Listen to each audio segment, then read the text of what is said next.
Okay, so basically for the chapter on DC current, right, you will need to actually know how to go about calculating the electrical circuits, right, with the respect of current and potential difference. In our previous chapter, we talked about the calculation for resistance. Okay, and of course, we talk about diode, the symbols, and things like this. So, what is really a series then? A series is a series circuit, right, actually represents that there is only one path way for anything to for the electrical charges to move. And for the current, right, we could see that this is an example of a series arrangement. Okay, in which, right, the current can only move from, let's say, the positive terminal, then move down, move to the side, move to the top, then back to the negative terminal, all at one go. You don't see the electrical circuit actually moving or diverging to another direction. And this is because, right, it is in a series arrangement.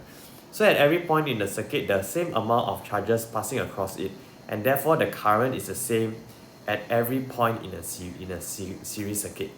A disadvantage of a series circuit, right, is where the fault at any point of the circuit will be able to break the flow of the charges, and so there will be actually no current flowing in the whole circuit.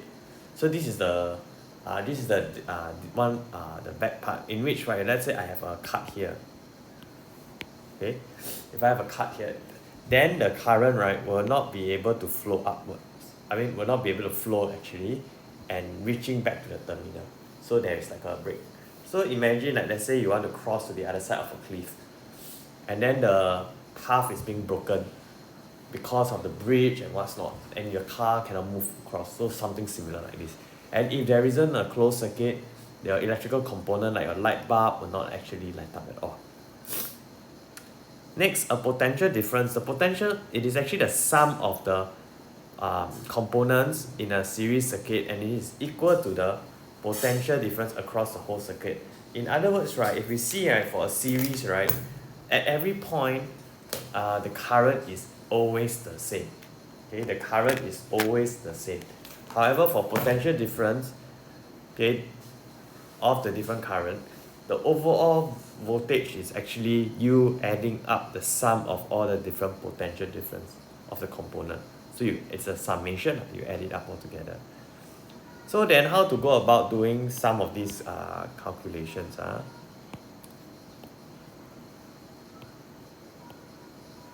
So first of all, let's take a look at this. What is the value of V2? You know that the effective potential difference is 9 volt. V1 is 3 volt. So what about V2? So for V2, right, based on this principle of in a series circuit, right, the voltage is a summation of all the potential difference. So for V2, or in other words, right, for V, the total V, okay, it is equals to V1 plus V2, in which you already have the V, which is 9 volts. Your V1 is 3 volts. To find V2, it's just 9 minus 3, you get 6 volts. So that's the value of V2. Then comes question B. Determine the effective resistance of the circuit. So in other words, right, if you remember the formula V equals IR, which we learned in the previous chapter, that's how we go about calculating the resistance. You already know that the total potential difference is actually 9. Okay, you already know the potential difference is already 9. Oh, actually no need to use this method, sorry. Okay, so effective resistance of a circuit, because this is actually a summation, like a series, right? It's just a sum of all the resistance. Again, you can go and check the previous chapter, we talked about this before, because they already state very clearly what are the total resistance. You have your 4 plus your 8. 4 plus your 8 here. So basically that's a more simple way, which is 12 ohms. Just now you can still use the V equals IR, it's just that you have to find, they need to give you the value of the current. That's why I couldn't use that V equals IR, but in the question, if let's say both resistance are unknown and they ask you to find, you have to use V equals IR. So I will assume that the next one they'll ask to find the current, yes, so I'm correct, yeah, so it's correct. So for C, what is the reading of the ammeter? Ammeter measures current. And in this case, it measures the current for the whole circuit. So you will have to use the formula V equals IR, where you have the total volt already, which is 6. Your current is something that you want to find, multiplied by the total resistance of the circuit, which is 12, which you find previously. So I equals to 6 over 12, you will get, sorry, not 6. No, that's V2, sorry. You must use the total current, total voltage. Okay, in this case, the total voltage is actually 9 volts, and 9 volts divided by 12 is 3 over 4, that's about 0.75 ampere, yeah. So the mistake that I made just now is I was using this voltage of the component. But because we are measuring the current for the whole circuit, we have to use the total voltage, which is actually this value.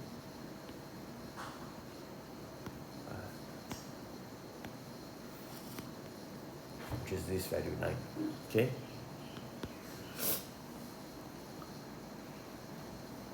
Okay, you can take a look at this one, same way of doing it. Same for example 3. Usually series are more straightforward. Okay, so that's what you need to practice on for current. For current and potential difference in a series arrangement. Now comes into a parallel circuit. What happens in this case then? So the current, right, there are usually more than one pathways for the charges to move. So that's where you can have like let's say you go to a road, you can go either a left road or the right side, so it's like a T-junction kind of thing. So this is what usually happens in a parallel circuit arrangement. So if all the paths have the same resistance, the current will split equally from the main circuit to each path. Okay, meaning if let's say I have a path like this, if both have equal resistance, the current flow would actually split equally to both sides. So let's say this is 6 ampere, right? The left side will receive 3 ampere, the right side will actually receive 3 ampere if the both pathways are of the same resistance. However, if they do not have the same resistance, right? Let's say now here would have your pathway A has more resistance than pathway B. So your current, right, more of it will want to flow into B than in A. Therefore, B will have a higher current than A because B has a lower resistance than A. Okay, and of course an advantage of a parallel circuit is that if let's say one of the pathways are being affected, like let's say being cut, okay, let's like in the classroom, your lamps are actually arranged in a parallel circuit. So let's say there's a mice who go and bite the wire, making it open. At least the other light bulbs will still be able to operate lah. So let's say I cut this part here in the circuit, current can still flow through in the bottom to the top again. Okay. So how then the current is being calculated? The current is calculated based on the summation of all the respective current in each component. For potential difference, on the other hand, the voltage is actually the same throughout the separate pathways, regardless of whatever it has. Okay? So in this case, what is the potential difference in Q? Okay, Q is here. Okay, we do know that they have the P and Q have resistance of 3 ohms and again 6 ohms respectively. So in this case, right, we know that the current will most probably be different for these two. Now, what about the potential difference? So for potential difference wise, you would see that the source, the potential difference is the same as the source because of this thing here. So what will happen is it will also be 9 volts. Okay. Determine the effective resistance of the circuit. So so in our previous lesson, we talked about how to go about calculating resistance in a parallel arrangement, and we talked about it's a sum of the reciprocal. Okay, E represents effective resistance. So you have 1 over P plus 1 over Q, the resistance of P and Q, and that will be 1 over 3 plus 1 over 6. You still have 1 over RE. Okay. So if you press your calculator, this will be 33263 half, so it will be half.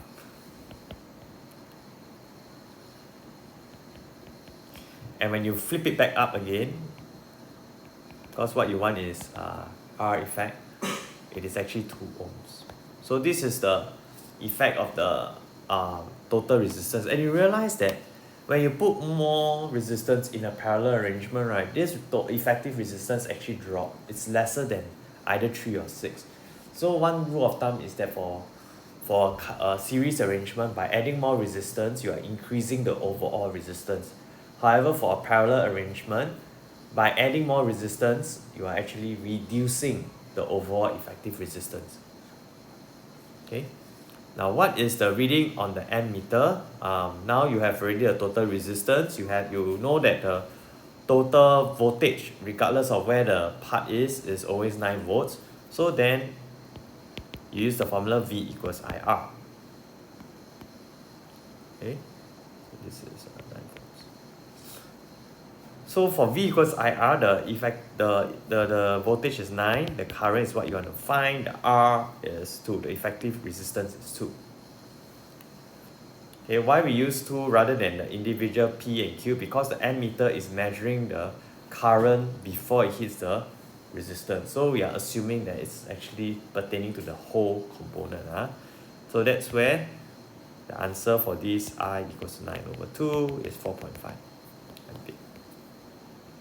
Yeah, correct. Okay.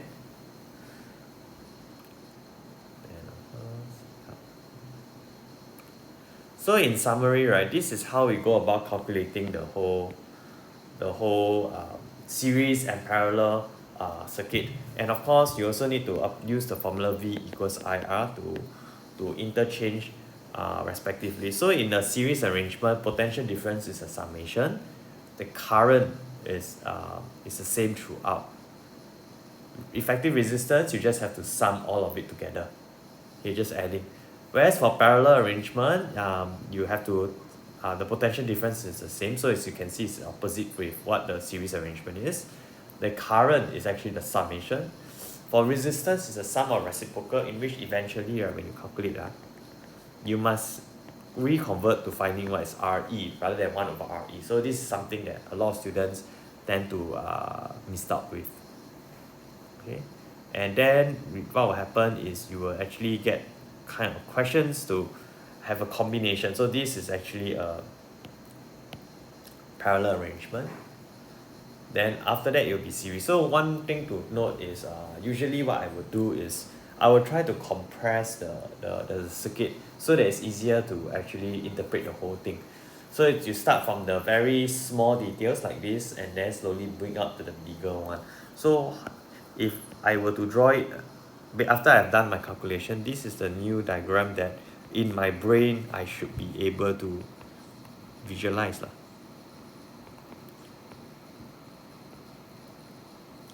In which, because this is a parallel arrangement, the resistance is 6 and R. So this is, let's say, QR. Okay, so it's 1 over 6 plus 1 over 6, 1 over r of qr equals to 2, 6 is 3 ohms for rqn. Okay, this will be your A, I think. So in this case, this becomes the new 3 ohms after you combine it. 4 volts. Okay, so this is, after that, you can even further combine this together into one simpler circuit, which is PQR in terms of resistance. Okay, same thing, everything is the same. But because PQR is just a series arrangement, the total resistance is just 4 plus 3, 7 ohms. So I think, oh, just nice. That's the part B. So it's B is just 3 plus 4 ohms. You get 7 ohms, which is your PQR resistance. So this becomes a simple kind of circuit, which I believe you can do it already. So determine the potential difference of P, Q, and R. For saying something like that, most probably the potential difference would most probably be, if you look at it, calculating respectively, taking into consideration the individual current, etc., and you have to break it down. Determine the current flow. In this case, is back to then how you differentiate the resistance, and then you'll get a calculation already. So overall, the questions are more or less similar in this case, and every steps requires maybe 1 mark or what's not. Okay. So for this kind of questions, is the more you do, the better you get. Next, we look into a potentiometer. So what is it? It's actually a device, right, used to divide the output voltage in any desirable ratio from the input voltage or the power source.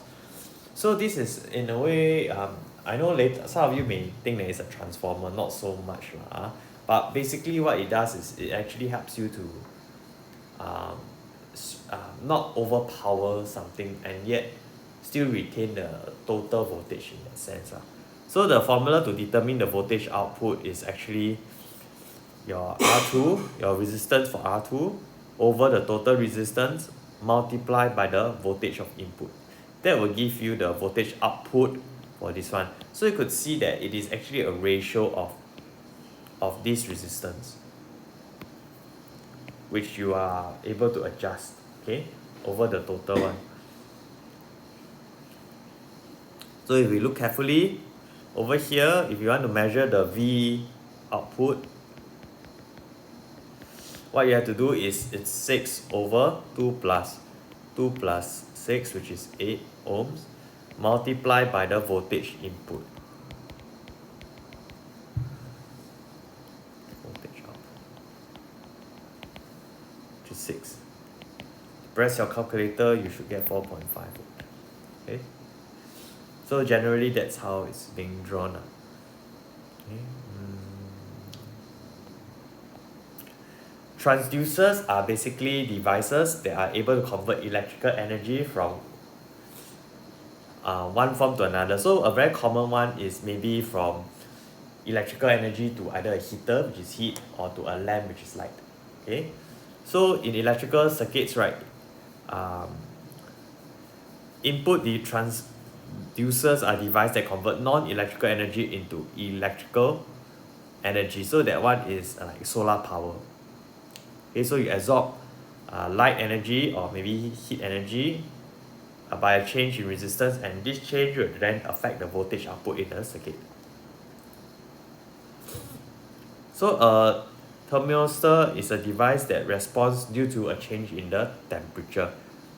When the resistance decreases as its temperature increases and vice versa. That means temperature influences resistance, which is something similar we talk about like in Ohm's law. So how is it used then? So the thermistor can be used to actually as input transducers in potential divider, meaning, right, you let the surrounding environment influence the resistance, and therefore it influences the voltage output. So think of it as something similar to your um, temperature sensor in your environment, right? You by send the aircon where it sense the environment temperature, how will it adjust the overall reading of your aircon? Maybe it will increase the aircon or reduce the room temperature. That's one way. No? The other one is maybe also like let's say your iPad where it is able to auto dim based on certain light environment. So that's the other kind of example that you can actually see how it's being applied lah. And of course, light dependent resistors, it is this device that responds to a change in light intensity and the resistance decrease as light intensity increase. So for example, your burglar alarm, when you have a sudden shadow, a sudden change in like the light environment, like when a person walk past, the shadow casts a minimal light, and this will um, cause maybe something to be alerted, a change in resistance, and it signals your alarm, your burglar alarm. Okay, so when the light intensity increase, resistance of the light, the LDR actually decreases. Thus, its voltage also decrease, and it will result in an increase of voltage in the resistors R as shown. So these are some examples. Yeah. Okay, and that's all for this chapter. So we have already discussed how some applications of voltage is being adjusted through your thermistor and as well as your LDRs are light dependent resistors. We also talk about how to calculate current and voltage or potential difference in a series and parallel arrangement. We have also defined what is a series arrangement and a parallel arrangement. So these are, and finally, to build on from the previous chapter, it was actually trying to find out what is the how do we find the voltage based on the V equals IR formula, okay, and vice versa. Okay, so that's all for today. Thank you.